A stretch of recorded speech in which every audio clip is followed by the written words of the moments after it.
ইনশাআল্লাহ সর্বোচ্চ চেষ্টা করব। ওই লাফাঙ্গে তোর জন্য কিছু পাঠালো রাখবি না। আচ্ছা। কিছু লাগলে আমাকে বলবি। আচ্ছা। মেয়েটার এমন বাধ্যতা দেখে হুট করেই মেজাজ পাল্টে গেল কৃষানের। ধমকে উঠল সে। হাই হুজুর নেই। আকস্মিক ঘটনায় থতমত খেল রমণী। অবুঝ চোখ জোড়া অদ্ভুত মানবের দিক তাক করে প্রশ্ন করল। কি হলো? এইভাবে সব কথা বাধ্যের মতো মেনে নিতে হবে কেন? একবার বলতে পারিস না আমি কেন আপনার সব কথা শুনবো? গভীর দৃষ্টিতে তাকালো হুমায়রা। কিয়ৎক্ষণ ভ্রুকুচকে বুঝতে চাইল স্বামীর অভিব্যক্তি। তার দ্বিধান্বিত মুখটার দিক আরেকটু ঝুঁকে এলো কৃষাণ। নিজ থেকেই হিমশীতল কণ্ঠে বলল। এতটা আতুরে কেন হতে গেলে তুই? এখন যেমন হুটহাট তোকে চুমু খেতে ইচ্ছে করে। আমার নেশার আনলে পড়ে অপবিত্র ঠোঁট দিয়ে তোকে ছুঁয়ে দেওয়াটা কি বড্ড পাপ নয়? কুচকানো ভ্রুজোড়া শিথিল হলো মেয়েটার। শিথিল হলো অন্তঃস্থল। ভিতরে থাকা শব্দটা হারিয়ে গেল কোথায় যেন। উত্তর দেওয়ার মতো কোনো শব্দই মিলল না শব্দ ভাণ্ডারে। হুমায়রার হতবিহ্বল চাহনির দিকে বেশিক্ষণ তাকিয়ে থাকতে পারল না কৃষাণ। সোজা হয়ে দাঁড়ালো সে। বলল। আমি যাচ্ছি বাইক। বাইকো মানেটা কি আপনি আর বলবেন না? দরজার নিকট পৌঁছাতেই এতক্ষণে নীরবতা ছিঁড়ে ভিতর থেকে হঠাৎ ভেসে আসলো হুমায়রার অসহায় স্বর। যা কর্ণকুহরে পৌঁছাতেই মুচকি হাসল কৃষাণ। যেতে যেতে জবাব দিল। এত কিছু জানতে হবে না তোর, শুধু এটুকু জেনে রাখ, ইউ আর মাই বাইকো অ্যান্ড আমি ইউর সাইকো। চায়ের দোকানে ছোট্ট আড্ডাখানাটা আজ বেশ রমরমে। অনেকদিন পর চেনা পরিচিত মুখগুলো দেখে আশেপাশের প্রকৃতিও যেন সরব হয়ে উঠেছে। হাসি ঠাট্টাতে মুখরিত পরিবেশ। তখনই সেই সরবতার মাত্রা বাড়ানোর পন্থা হিসেবে সেখানে পদার্পণ করল আড্ডার প্রধান প্রাণকেন্দ্র কৃষাণ মির্জা। তবে ব্যাপারটা ঘটল ভিন্ন। তাকে দেখতেই বাকিরা চুপ মেরে গেল। যে যার মতো চা খেতে লাগলো। ওদের কাণ্ড লক্ষ্য করতেই ভ্রু কুঁচকাল কৃষাণ। বলল। কিরে, আমার আগমনে রেডিওর চার্জ কি খতম হয়ে গেল নাকি? কারো কাছ থেকে কোনো উত্তর পাওয়া গেল না।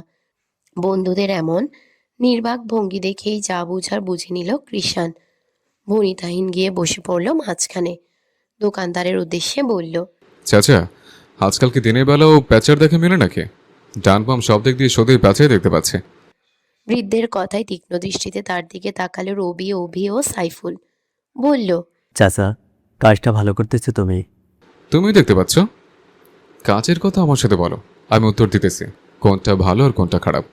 এবারও কৃষাণের কথার পৃষ্ঠে কোনো জবাব দিল না তারা। মেজাজ খারাপ হলো ছেলেটার। বলল। কথা বলবে? কিরে, কথা বলবি না? লাফাঙ্গারা দাঁড়া, এক একটাকে ধরে এখন কুত্তা পিটানে দেবো, তাহলে ঠিকই কথা বলবি। বলেই বসা থেকে উঠে দাঁড়ালো কৃষাণ। তক্ষুনি মুখ খুলল রবি। আমরা কথা না বললে তোর কি? তুই নিজের মতো থাকতে চাচ্ছিস থাক, আমরা কথা না বললেই তো তোর ভালো। ওই দিন তোদের বললে তোর আসতে দিতি না, আর আমার অস্থির লাগছিল, না এসে উপায় ছিল না, তাই তোদের কি ঘুমের মাঝে রেখে চলে এসছে। কোনরূপ বনিতাহীন বলে উঠল কৃষাণ। পৃষ্ঠে সাইফুল বলল। কই, আগে তো আমরা সব সময় গিয়েছি, তখন তো এমন হয়নি তো। এখন সব নতুন নতুন হচ্ছে। এখন আর আগের আমিতে আমি নেই, সে আমিটা একজনের মাঝে হারিয়ে গিয়ে নতুন করে তার মাঝে বেঁচে আছে। কে সে? কিছুদিনের ভিতরে জানতে পারবি, তবে ততদিন আমাকে কোনো কিছু নিয়ে ফোর্স করবি না, নাহলে তোদের অপেক্ষা আরো বেড়ে যাবে। রাগ জেদ ভুলে গেল ছেলেগুলো। অভি অবাক কণ্ঠে প্রশ্ন করল। তুই তো বলেছিলি কখনো কোনো মেয়েকে ভালোবাসবি না। ওর জন্য নিয়ম ভেঙেছি। তোর না মেয়েদের উপর বিরক্তি আসতো? ওর উপর বিরক্তি আনতে গিয়ে বড্ড বারবার রকমের ভালোবেসে ফেলেছে। কোনো মেয়েকে তোর বিন্দাস লাইফে প্রবেশ করতে দিবি না সে কথা? ওর ক্ষেত্রে সেটাও ভুলে বসেছে। তাহলে এখন তোর বিন্দাস লাইফের কি হবে? ইতি টানবো। সিগারেট? ছেড়ে দেব। নেশা করা? ভুলে যাব। মুহূর্তে অত্যাধিক নির্জন হয়ে উঠল পরিবেশ। তিনজোড়া শান্ত দৃষ্টি পড়ে রইল কৃষাণের উপর। কারোর মুখে কোনো রা নেই। বিস্ময় ঘিরে রেখেছে তাদের জবান। সন্ধ্যার আগমনে আধার নেমে এসেছে প্রকৃতিতে। সূর্যি মামা তখন বিলীন হয়েছে পশ্চিম গগনে। পাখিরা ফিরে এসেছে নিজেদের বাসস্থানে।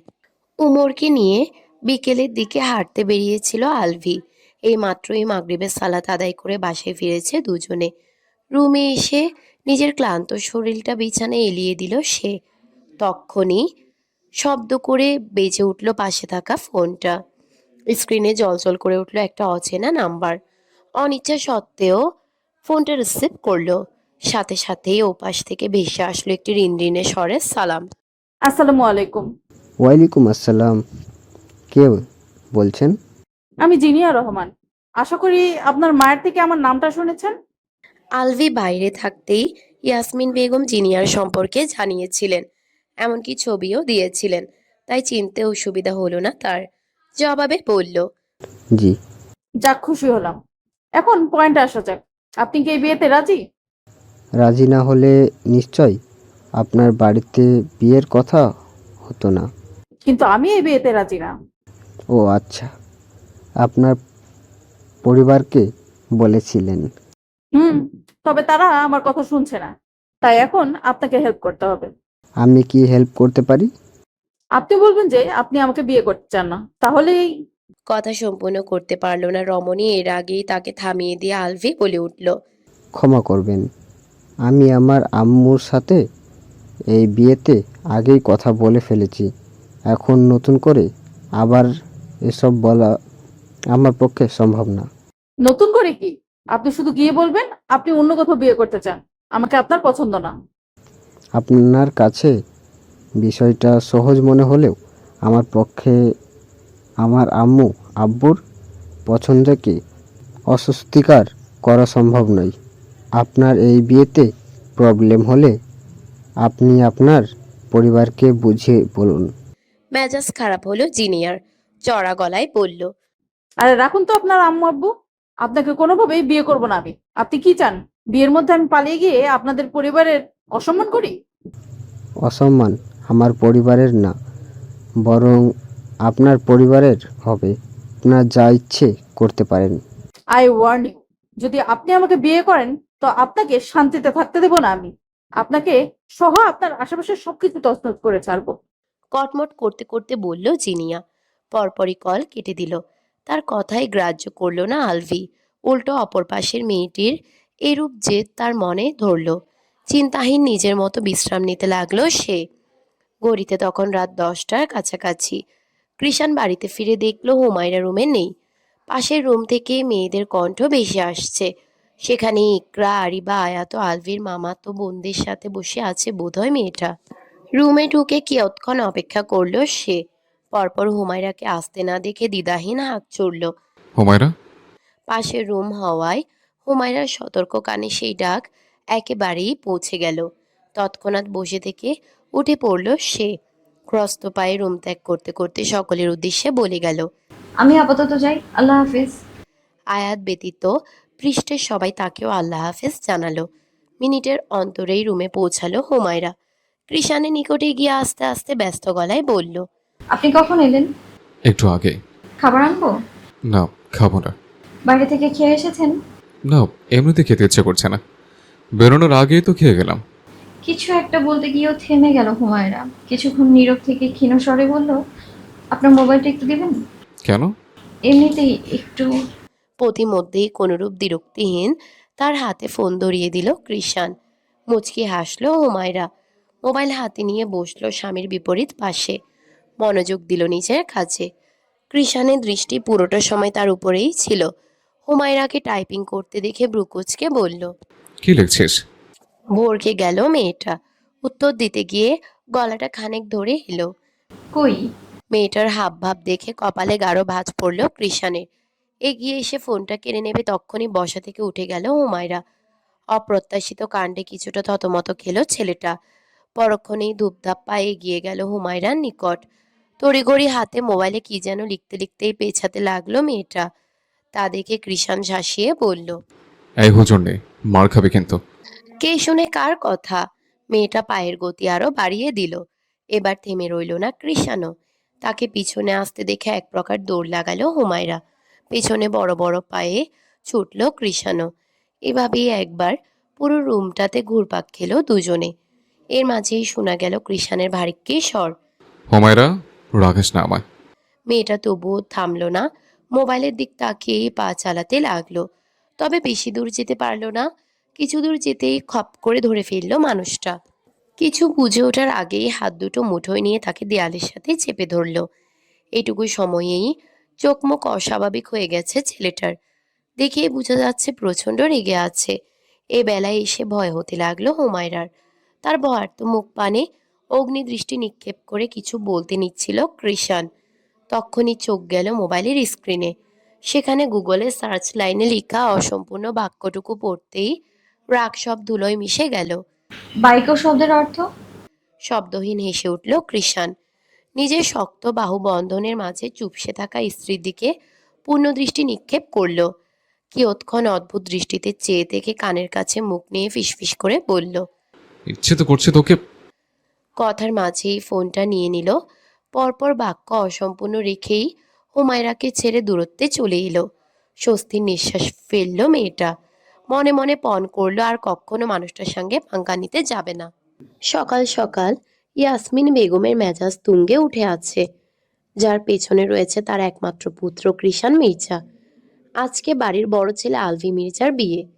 মাত্র 2 মাসের ছুটি নিয়ে বাড়িতে এসেছে সে, যার দরুন সবকিছু খানিক তাড়াহুড়োতেই হচ্ছে। অবশ্য বিয়েতে কোনো আনুষ্ঠানিকতা না থাকায় এবং পূর্ব থেকেই সবকিছু ঠিক করে রাখায় এতে দু পরিবারের কারোরই কোনো সমস্যা হচ্ছে না। তবে এখানেও কৃষাণের ঘাটতেরামির জন্য শান্তি নেই। বাপ চাচাদের অনুপস্থিতিতে আলভির সাথে যাওয়ার জন্য বাড়িতে পুরুষ বলতে সেই আছে, কিন্তু তার এক কথা, সে কোনোভাবেই বিয়েতে যাবে না। ইয়াসমিন বেগম নাজমিন বেগম দুই যা মিলেও তাকে রাজি করাতে সক্ষম হয়নি। ছেলেকে কথা শোনাতে শোনাতে রান্নাঘরে ফিরে আসলেন ইয়াসমিন বেগম। তোমার আবার কি হলো? ওকে রাজি করাতে গিয়ে নিজে এমন রকচটা হয়ে ফিরছো কেন? রাজি হয়নি? ওই ছেলে কারো কথা শুনলে তো? রাজি হবে কি করে শুনি? আগে থেকেই দেখছি একটা কথা বললে দ্বিতীয়টার বেলা তুমি নিজেই বোম হয়ে যাও। ভালো মতো না বোঝালে ছেলে মেয়ে কথা শুনবে কি করে বলো? আপনি না জেনে কথা বলবেন না আপা। বাড়িতে তো আরেকটাও ছেলে আছে। কই, তাকে তো একটা কথা দ্বিতীয়বার বলতে হয় না। আর এই ছেলে? কথা সম্পূর্ণ করতে পারলেন না তিনি। প্রতিমধ্যেই আমেনা বেগম রাগী গলায় বললেন। সবাই এক হয় না ইয়াসমিন। যে যেমন তাকে সেভাবেই ট্রিট করতে শেখো। তোমার এই স্বভাবের জন্যই ছেলেটা বিগড়ে গেছে। পৃষ্ঠে ইয়াসমিন বেগম কিছু বলতে চাইলে তাকে থামিয়ে দিলেন নাজমিন বেগম। পরিস্থিতি স্বাভাবিক করতে বললেন। আপা, কৃষাণকে তো আমি বলেছি, কিন্তু ও শোনেনি। এবার আপনি একটু বলে দেখুন না, আপনার কথা শুনতে পারে। আমাদের সাথে তো কথাই বলে না, রাজি হবে দূরের কথা। দীর্ঘশ্বাস সহিত জবাব দিলেন আমেনা বেগম। প্রত্যেকের কাছে আলভিকে বেশি পছন্দ হলেও তিনি ছোটবেলা থেকে কৃষাণকে বেশি ভালোবাসেন। আলভি ছিল নম্র ভদ্র আর কৃষাণ ছিল চঞ্চল। তার এই চঞ্চল স্বভাবটাই আমেনা বেগমের বেশি প্রিয় ছিল। তবে হুট করেই সব পাল্টে গেল। অজান্তেই সেই চঞ্চল ছেলেটা হয়ে উঠল বাড়ির সবচেয়ে একঘেয়ে বেপরোয়া ও ছন্নছাড়া স্বভাবের। আমেনা বেগম ফের মুখ খুললেন। কুষাণের বউ কোথায়? কৃষাণের পাশের রুমে ইকরাদের সাথে আলবির বউয়ের জিনিসপত্র দেখছে। নাজমিন বেগমের কথায় আর সেখানে দাঁড়ালেন না তিনি। হাঁটা ধরলেন সেদিকে। আলভির বউয়ের জন্য কিনে আনা জিনিসপত্র নিয়ে গোল হয়ে বসে আছে বাড়ির যুবতীরা। শাড়ি ব্যতীত বিদেশ থেকে বউয়ের জন্য সবকিছু নিয়ে এসেছে আলভি। সাথে বাড়ির সবার জন্যই কিছু না কিছু এনেছে। নাজমিন বেগমের কথায় হুমায়রার জন্য একটা মোবাইল এনেছে, তবে সেটা গ্রহণ করেনি হুমায়রা। ইয়াসমিন বেগম দিতে আসায় বলেছে তার মোবাইলের প্রয়োজন নেই। প্রথমে বিষয়টা না বুঝলেও পরক্ষণেই যখন বুঝতে পেরেছেন যে তার ছেলের নিষেধাজ্ঞায় কিছু নিচ্ছে না হুমায়রা, তখন আর কিছু বলেননি তিনি, বরং স্বাভাবিকভাবেই নিয়েছেন ব্যাপারটা, যেন আগে থেকে এরকম কিছু প্রত্যাশা করেছিলেন। তিনি তার হাতের মোবাইলটা হুমায়রাকে দিয়ে দিয়েছেন। বেশি দিন না হওয়ায় একেবারেই নতুন রয়েছে ফোনটা। জলিল মির্জা বাড়ি ফেরার সময়ই এনেছিলেন। হুমায়রা এটা নিতেও রাজি হয়নি। তবে এ বেলায় ভদ্রমহিলার সাথে পেরে ওঠেনি। অগত্যা ফোনটা রাখতেই হয়েছে তাকে। কৃষাণও এই ক্ষেত্রে কিছু বলেনি। তার বাবার টাকায় কেনা জিনিস সে নিজেও ব্যবহার করে, সুতরাং তার বউয়ের ক্ষেত্রেও তা গ্রহণযোগ্য। সবাই যখন বিছানাভর্তি জিনিসপত্র নিয়ে ব্যস্ত, তখনই সেখানে উপস্থিত হলেন আমেনা বেগম। মুচকি হেসে সকলের উদ্দেশ্যে বললেন। কি করছো তোমরা সবাই? একটু এগোলে। এই তো ফুপি, সবকিছু পছন্দ করাই প্রায় শেষ। ইকরার উত্তর শুনে তার পাশে চুপটি করে বসে থাকা হুমায়রার দিক তাকালেন তিনি। বললেন। হুমায়রা, একটু ফুপির সাথে বাইরে এসো। কোনরূপ বাক্য বিনিময় ছাড়াই ভদ্রমহিলার পায়ের সাথে পা মিলিয়ে তার পেছনে পেছনে হাঁটা ধরল হুমায়রা। দরজা বাইরে এসে থামলেন আমেনা বেগম। কিছুটা ক্ষীণ স্বরে বলতে শুরু করলেন। মা, কোষানটাকে একটু বুঝিয়ে সুঝিয়ে রাজি করাও না আলভির সাথে যেতে। ও তো কারো কথা শুনতে চায় না, জানোই। আলভির ক্ষেত্রে তো আরও আগেই না। এখন তুমি যদি একটু বোঝাতে পারো। বাড়িতে এখন শুধু ওই আছে, আর ও যদি না চায় তাহলে কেমন দৃষ্টিকটু দেখায় না? আচ্ছা, আমি বলে দেখছি ফুপি। মিঠুকে কোলে নিয়ে মোবাইলে স্ক্রল করছে কৃষাণ। খানেক আগেই বন্ধুদের সাথে আড্ডার পর্ব শেষ করে বাসায় ফিরেছে সে। মন মেজাজ ভালোই ফুরফুরে ছিল এতক্ষণ, তবে ইয়াসমিন বেগমের জন্য তা এখন আর আগের অবস্থায় নেই। এর মাঝেই ধীর পায়ে কক্ষে প্রবেশ করল হুমায়রা। কাঙ্ক্ষিত রমণের উপস্থিতি টের পেতেই কৃষাণ বলে উঠল। আজকাল সোনার বাংলা কারেন্টের মতো জ্বালানির সংকট পড়েছে নাকি তোর? যখন আসি তখনই দেখি তোর সংকটে নিশ্চয় হয়ে আছে আমার কক্ষ। সারাক্ষণ কোথায় থাকিস তুই? মানুষটার অমন পেঁচানো কথা আমলে নিল না হুমায়রা। এগিয়ে এসে বসলো মুখোমুখি, বলল। আপনার কি এই মুহূর্তে মেজাজ খারাপ? কথা বলা যাবে? দৃষ্টি তুলে মেয়েটার প্রশ্নাত্মক মুখপানে চাইল কৃষাণ। সময় নিয়ে ভারী গলায় উত্তর দিল। আমার মেজাজের উপর নির্ভর করে তোকে কথা বলতে হবে না। তোর স্থান হৃদয়ে। মেজাজ মেজাজ সেখানে কার্যহীন। এক পশলা ভালো লাগার অনুভূতি খেলা করে গেল হুমায়রার মনে। ঠোঁট জোড়া প্রসারিত হলো আপনা আপনি। ওভাবেই প্রশ্ন ছুড়ল। বিয়েতে কেন যেতে চাইছেন না জানতে পারি? ওই লাফাঙ্গার বিয়েতে আমি গিয়ে কি করব? যাবে, বিয়ে করবে, বউ নিয়ে চলে আসবে। এখানে আমার যাওয়া লাগবে কেন? আপনিও যাবেন, বিয়ে পড়ানো দেখবেন, তারপর সবার সাথে চলে আসবেন। এখানে এমন কি হবে? ব্রজোড়া কুঁচকে গেল কৃষাণের। তা দেখে হুমায়রা সাফাই গিয়ে বলল। করুক, তাতে আমার কি? আমিও তো জেন্টলম্যানদের সাথে যেতে পারবো না, অ্যালার্জি আছে আমার। ঠোঁট উল্টে দীর্ঘশ্বাস ফেলল হুমায়রা। কিছুক্ষণ ব্যর্থ চোখে চেয়ে আবেদন মাখা কণ্ঠে বলল। আপনি না হয় ইকরার স্বামীর সাথে থাকবেন, একটুখানি সময়ই তো। আপনি গেলে সবাই খুব খুশি হবে। মুখে খানিক মলিন ভাব মেয়েটার। এ বেলায় একটুখানি গলল বোধ হয় মানুষটা। বলল।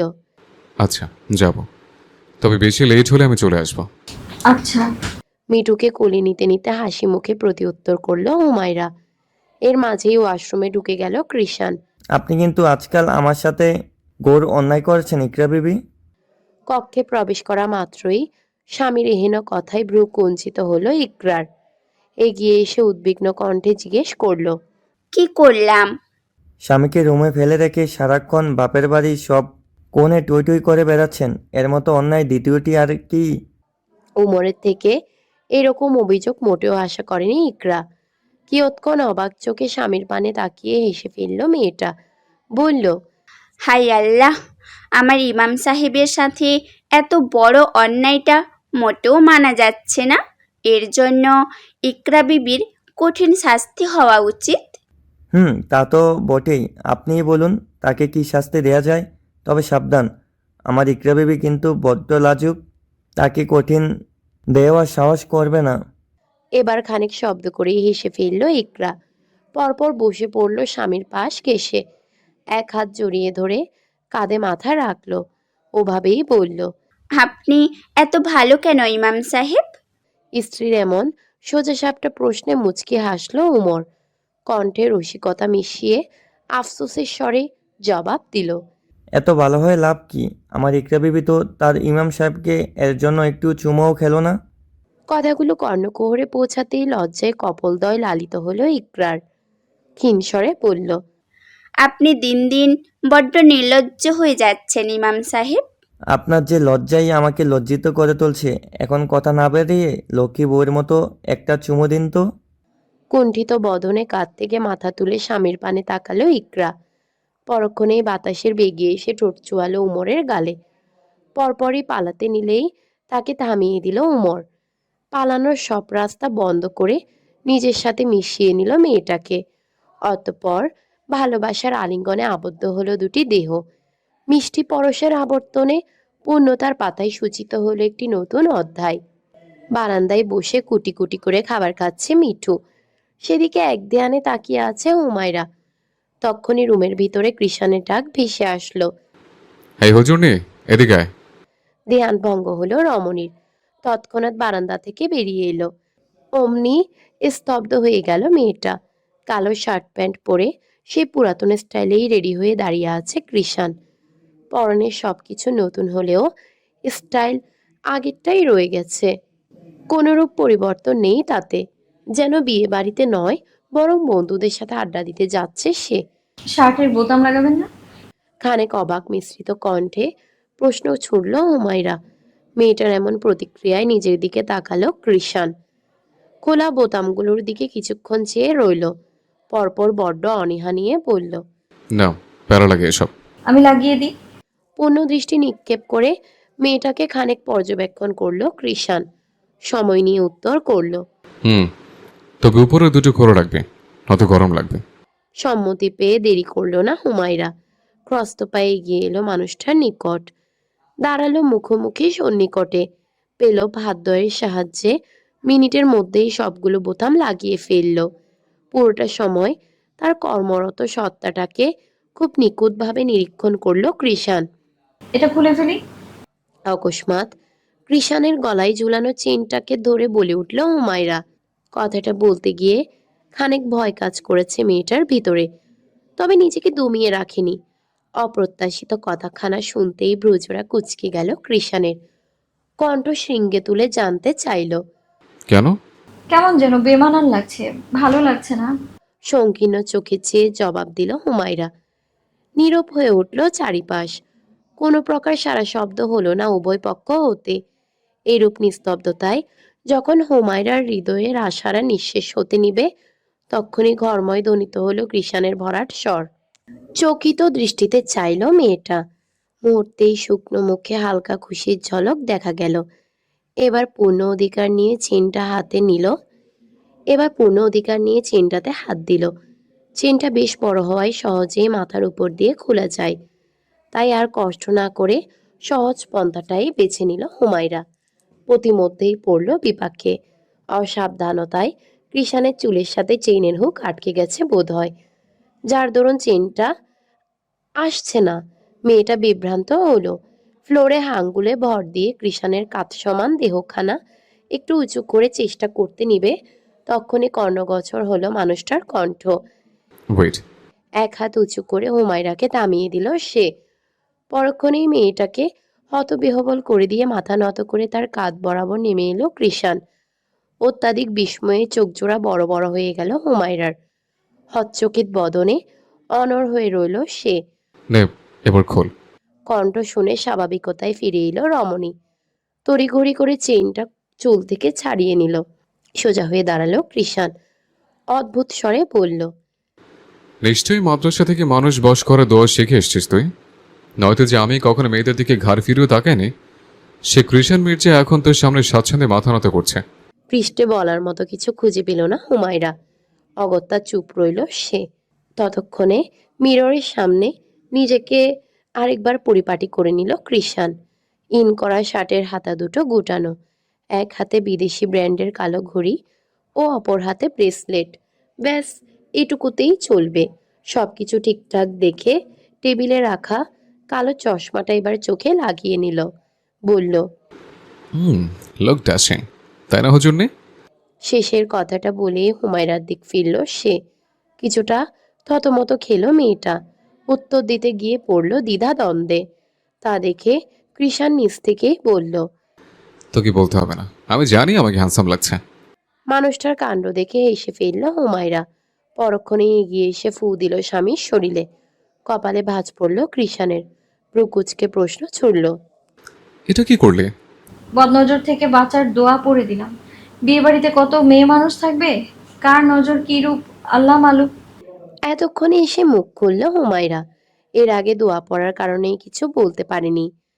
সত্যি মারাত্মক সুদর্শন লাগছে তার বখাটে পুরুষটাকে। যে কোনো মেয়ের নজরে আসবে নিশ্চিত, তাই মোটেও ঝুঁকি নেবে না সে। মানুষের নজর ভয়ানক। হুমায়রার কাণ্ডে কৃষাণের হালকা কালচে ঠোঁটে শুকনো হাসি দেখা মিলল। হিজাবের মধ্যে স্থান পাওয়া স্ত্রীর গোল গোল মুখখানা কিছুক্ষণ পরখ করল সে। পরক্ষণ খানিক ঝুঁকে মুখোমুখি হলো মেয়েটার। কণ্ঠ খাদে নামিয়ে হুমায়রার সকল চিন্তা দূর করতে বলে উঠল। শোন হুজুরনি, যে সকল নারীদের সবাই দেখে তাদের দিকে কৃষাণ মির্জা কখনোই চোখ তুলে তাকায় না, আর যাকে আমি দেখি তার দিকে অন্য কেউ চোখ তুলে তাকাতে পারে না। সুতরাং আমি যেখানেই যাই শুধু এটুকু জেনে রাখবে। এই সুবিন্যস্ত ধরনের বহির্ভাগে অগণিত রমণীদের ভিড়ে কৃষাণ মির্জার দৃষ্টি সর্বদা আটকাবে হিজাবের আড়ালে থাকা ঘরের এই রমণীর ধারে। বরপক্ষের আগমনে মুহূর্তেই হইচই পড়ে গেল রহমান বাড়িতে। মুরব্বীরা সব বেরিয়ে আসলেন তাদের এগিয়ে দিতে। মানুষজনের তেমন বালাই নেই। আলবির ফুপা ফুপি, মামা মামি আর কৃষাণ ও উমর এসেছে তার সাথে। জিনিয়ার বাবা জাবের রহমান এসে সকলের সাথে কুশল বিনিময় করলেন। পরপর সবাইকে নিয়ে চললেন বাড়ির ভিতরে। এদিকে যতটা সরবতায় মেতে আছে বাড়ির সকলে, ঠিক ততটাই নির্জীব হয়ে রুমে বসে আছে জিনিয়া। মেয়েটাকে ঘিরে রাখা কাজিন মহল ও বান্ধবীরাও ছুটে গেছে বর আসার কথা শুনে, অথচ তার মধ্যে কোনো অনুভূতি নেই। যাকে ছোটবেলা থেকে এদিকে এসেছে তাকে দেখার আর কি আছে। বিয়ে নিয়ে কত স্বপ্ন ছিল তার, নিজের বিয়েতে সবাইকে নিয়ে আনন্দ উল্লাস করবে, লুকিয়ে লুকিয়ে জামাই দেখবে, আরো কত কি। কিন্তু তার সবার সাথে পানি ঢেলে দিল তার পরিবার। কোনরূপ আয়োজন ছাড়াই বিয়ে হয়ে যাচ্ছে তার, তাও এমন একটা মানুষের সাথে যাকে সে দু চোখে সহ্য করতে পারে না। এই জিনিয়া, তোর জামাই দেখি সেই হ্যান্ডসাম, আর তুই বলিস মদন। বান্ধবীর কথায় ভাবনায় ঝেদ পড়ল চিনিয়ার। বিরক্ত হলো সে, কিছু বলতে নিবে এর মাঝে আবারও শুনতে পেল বান্ধবীর উচ্ছ্বাসিত স্বর। দোস্ত, দুলাভাই তো একেবারে লাখে একটা, মোটেও হারবি না তুই, বরং তোর সাথে সাথে আমিও জিতে যাব। মানে তোর একটা দেবর আছে হেব্বি সুন্দর, আমি তো ভাই ফিদা। তুই তাড়াতাড়ি বিয়েটা করে আমার সেটিং করিয়ে দে বান্ধবী, তাহলে আমিও জিতে যাব। এটা হয়ে লাভ নেই, তার কথার মাঝেই লাগেজ হাতে কক্ষে প্রবেশ করলেন জিনিয়ার আম্মু জেসমিন রহমান। তাকে দেখতেই থেমে গেল দুই বান্ধবীর কথোপকথন। ভদ্রমহিলা সামনে এসে শাড়ি বের করে দিলেন, মেয়ের হাতে ধরিয়ে বললেন। জিনিয়া কোনো উত্তর দিল না, চুপচাপ হাত থেকে শাড়িটা নিয়ে ওয়াশরুমে ঢুকে গেল। দুদিন ধরে মায়ের সাথে কথা বলে না সে, পণ করে নিয়েছে আর কখনোই কথা বলবে না। সূর্যের তেজ কমে গিয়ে ধরণীতে নেমে এসেছে এক অদ্ভুত শান্তি। মৃদু বাতাসের ছোঁয়ায় ক্ষণে ক্ষণে দোল খাচ্ছে নবীন পত্তর, আবার কিছু কিছু ঝরে পড়ছে মাটিতে। ভিতরে থাকতে থাকতে অতিষ্ঠ হয়ে বাইরে বেরিয়ে এলো কৃষাণ। একটা গাছের নিচে এসে দাঁড়ালো। সে কখন থেকে বিরক্তি নিয়ে বিয়ে পড়ানো শেষ হওয়ার আশায় বসেছিল সে, অথচ বিয়ে পড়ানো শেষ হওয়ার পরেও বাড়ি ফেরার নাম নেই। এ বেলায় আর সহ্য করতে না পেরে বেরিয়ে এসেছে ছেলেটা। সহসা পিছন থেকে শুনতে পেল মেয়েদের হাসাহাসির শব্দ। জিনিয়ার কিছু কাজিন আর ফ্রেন্ড সার্কেলরা কৃষাণের থেকে কিছুটা দূরে দাঁড়িয়ে বিভিন্ন কথাবার্তা বলছে আর সামান্যতেই শব্দ করে এসে উঠছে। আসার পর থেকেই তার পিছন পিছন গুড়গুড় করছে মেয়েগুলো। মাঝে মাঝে এসে বেয়াই বলেও সম্বোধন করেছে। ইনিয়ে বিনিয়ে ভাব জমানোর চেষ্টা তো ছিলই, তবে পুরোটা সময় লাপাত্তা ছিল কৃষাণ। যেন আশেপাশে কে কি বলছে, কে কি করছে, এইসবে কোনো ধ্যান জ্ঞান নেই তার। একবার ফিরেও তাকায়নি কারো পানে, দৃষ্টি সর্বদা ফোনেই নিবদ্ধ ছিল। মেয়েগুলোর এমন নির্লজ্জ আচরণে রীতিমতো বিরক্তির মাত্রা বেড়ে যাচ্ছে ছেলেটার। মন চাচ্ছে গিয়ে একটা রামধমক দিয়ে আসতে সব কটাকে। ধমক খেলে এমনিতেই শুধরে যাবে। পরক্ষণেই মনে হলো এসব মেয়েদের সাথে কথা বলে নিজের জবান নষ্ট করার মানে হয় না। এর চেয়ে ভালো বরং অন্য উপায়ে মেয়েগুলোকে একটু হেনস্থা করা যাক।